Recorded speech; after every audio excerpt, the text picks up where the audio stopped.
Ахмети нема кредибилитет да зборува за големи идеи, местото му е во пензија. Алијанса за албанците нема што да бара во влада со ДУИ. Нема смисла со криминалци да се бориш против криминалот.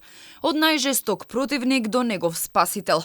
Како Арбен Таравари се приближува до Илинденска, така си ги гази зборовите кои ги кажал во неговата политичка кариера. Останува отворено прашањето дали можеби под превезот на обединување за европска иднина на Македонија се крие само желбата за фотељи. Евентуална соработка пред 3 години за него беше невозможна мисија. Не сакаме да создаваме хибрид кој што нема да функционира, ниту пак мислиме дека треба да дозволиме нашата партија да се претопи во сојуз со субјектот кој што е целосно дегенериран и чие досегашно дејствување и последици ќе се чувствуваат со генерации. Еден месец по парламентарните избори во 2020 година многу конкретно одби секаква опција да биде дел од владата.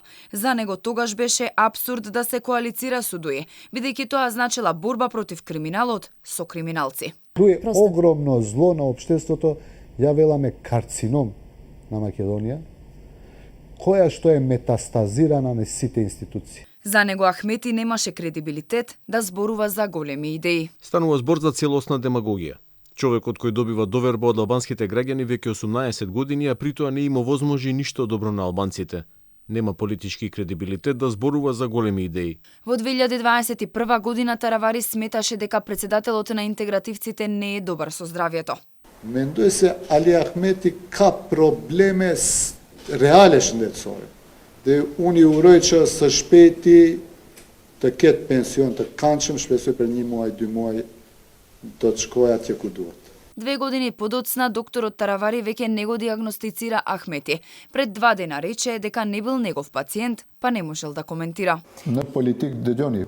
Во политиката од време на време се критикуваме еден со друг, кажуваме понекој збор што може да биде навредлив. Јас не гледам овде некаков навредлив збор за Ахмети. Односите помеѓу Таравари и неговите најверојатно идни коалициони партнери се заладија уште во 2017 година, кога по неговото заминување од Министерството за здравство ја напушти владата на Зоран Заев, но вети дека како парламентарна група ќе бидат конструктивни. Откако на неговото место беше поставен Венко Филипче, тој жестоко го нападна Али Ахмети дека ги избркал од владата. Издегуваме повторно горди од владата и да продолжиме, животот продолжува, политиката е ваква. Не сме врзани ние како ДУИ, ако излеземе од влада, кај ќе одиме. Се поизвестно е дека Алијанса за албанците ќе се приклучи кон владиното мнозинство. Посредбата на Таравари со премиерот Димитар Ковачевски, тој изјави дека 90% од нивната програма се совпаѓа со програмата на владата. Следно треба да се сретнат за да разговараат за прераспределбата на министерските позиции.